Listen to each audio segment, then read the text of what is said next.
Inauguración de la Cátedra Interuniversitaria Dr. Otto Federico von Feigenblatt por la paz, el desarrollo y la educación. Ciudad de México, agosto 5 de 2022. Ponencia: Los indios nobles en la América hispana, a cargo de Hernán Alejandro Lano García, rector de la institución universitaria Colegios de Colombia, UNICOC.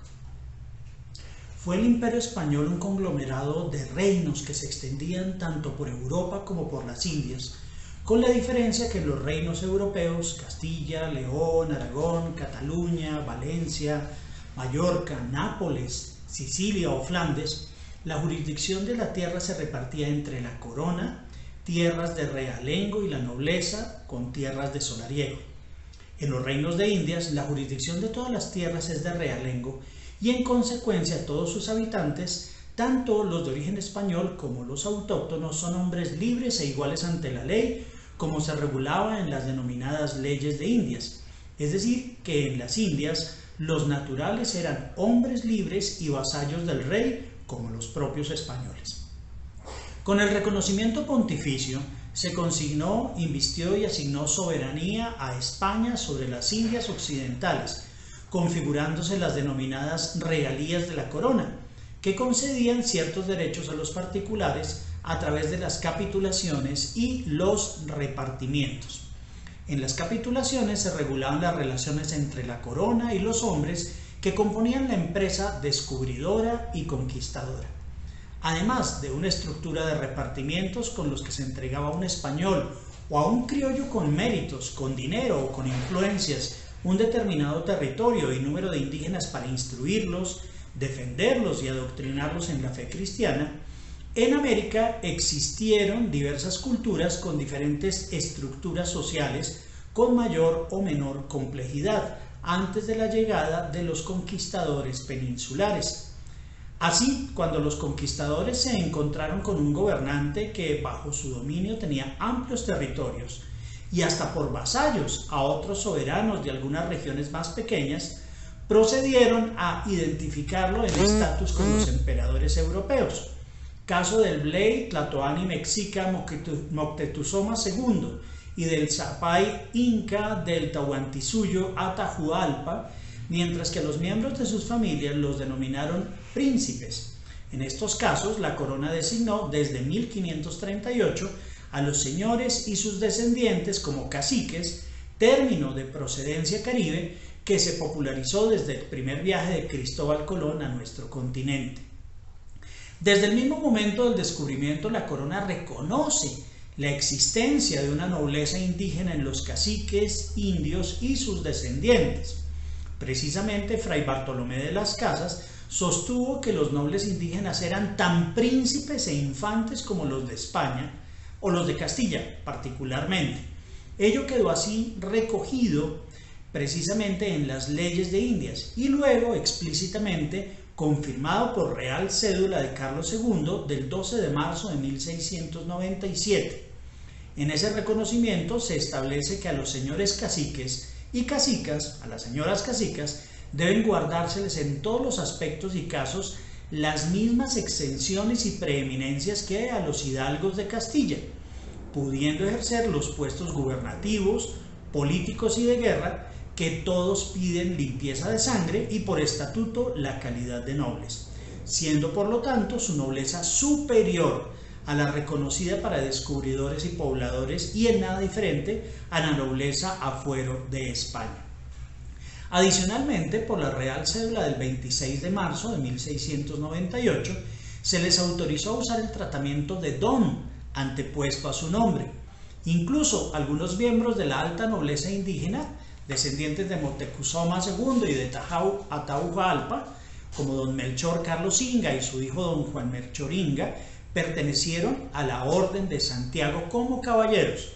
Algunos otros de los parientes de los citados emperadores por su nobleza de sangre gozaron de especial consideración por parte de los monarcas españoles y de la más importante condición dentro de las familias tituladas españolas, distinguiéndoseles desde el siglo XVI y hasta el siglo XIX con diversas mercedes honoríficas, tales como la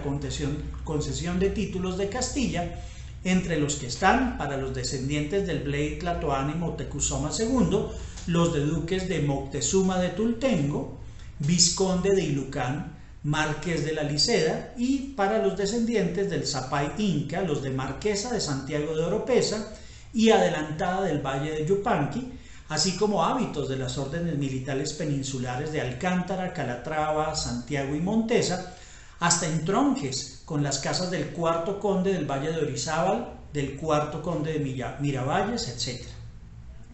Los derechos y privilegios de los caciques, inca, emperador, entre otros, eran los siguientes. En primer lugar, la exención de tributos. Esa exención de tributos que la tenemos en cuanto a todo lo que correspondía a los servicios personales, y exención que se extendió hasta los alcaldes y fiscales indígenas. En segundo lugar, cuando para acceder a cargos políticos o de guerra se exigiese la calidad de noble, los tales indios nobles estaban suficientemente calificados para ocupar ese cargo o posición, lo cual se declaró por Real Cédula del 22 de mayo de 1697. En tercer lugar, no habrían de ser presos ni encerrados en cárcel pública. En casos de arresto, si fuera necesario, eso lo cumplirían en su casa o en la casa del cabildo. Y en cuarto lugar, disfrutaban de derechos que superaban a los de los hidalgos afuera de España, como por ejemplo no podían ser privados de sus súbditos o indígenas, ni ser separados de ellos. Desde el principio de la colonización dispusieron de propiedad privada, antes que ese poder se extendiera a los demás indígenas. La exención de trabajar en las mitas, en muchas regiones, juntamente con el representante del rey, decidía cuáles de los sujetos debían ser repartidos y a qué patronos. En cuarto lugar, para proceder judicialmente contra ellos había antes que notificarlo e informar ese motivo a la Real Audiencia. Podían recibir encomienda de indios, igual que los primeros pobladores, descubridores y conquistadores, eso es muy importante, y podían mantener cárcel y administrar justicia en primera instancia contra ladrones y contra homicidas. El cacique transmitía su cargo al estilo de la nobleza titulada al hijo o hija, prefiriendo al de mayor edad sobre el más joven y al varón sobre la hembra, aunque en la nobleza chibcha se prefería al hijo de un hermano. Esta podía heredar y transmitir el cargo y el rango. Este sistema, tan parecido al entonces vigente para la transmisión de los títulos de fuera de España, fue fácilmente comprendido y aceptado por los españoles en relación con sus nuevos súbditos, pues nada había en ese sistema que repugnase precisamente al legalismo español. Por otro lado, todos los indios que ejercían magistraturas o el gobierno de estancias bajo el control de los emperadores o de cualquiera de sus soberanos vasallos o de los vasallos de estos, así como los otros hermanos y hermanas del cacique que no podían ellos mismos ser caciques o cacicas, tenían también nobleza. Una nobleza análoga de sangre o fuero de España que recibirían todos los hijos de los caciques por agnación estricta, y esto daría lugar a la denominación de los indios principales. Precisamente también por Real Cédula de 1545, el emperador Carlos V reconoció a los caciques una altísima nobleza por encima de la de los grandes de España. Les llamó hermano y hermana, dándoles el tratamiento de altezas y concediéndoles el toisón de oro a perpetuidad, así como el derecho a permanecer cubiertos en su presencia y a presidir todos los tribunales, consejos y cabildos, y a mantener también una pequeña corte y consejeros.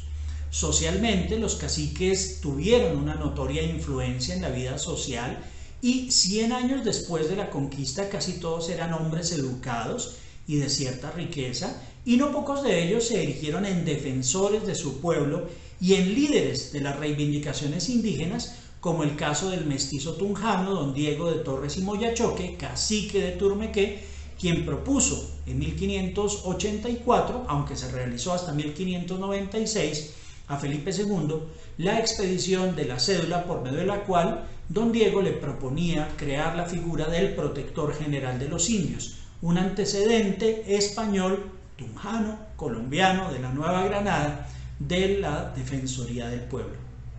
Todavía hoy, con dificultad en el caso de Colombia, pero con mayor facilidad, por ejemplo, en Perú, encontramos casas de acrisolada nobleza, tituladas o no, que provienen de los linajes de los emperadores, curacas o señores caciques indígenas. A todos ellos, nuestros respetos y nuestro recuerdo.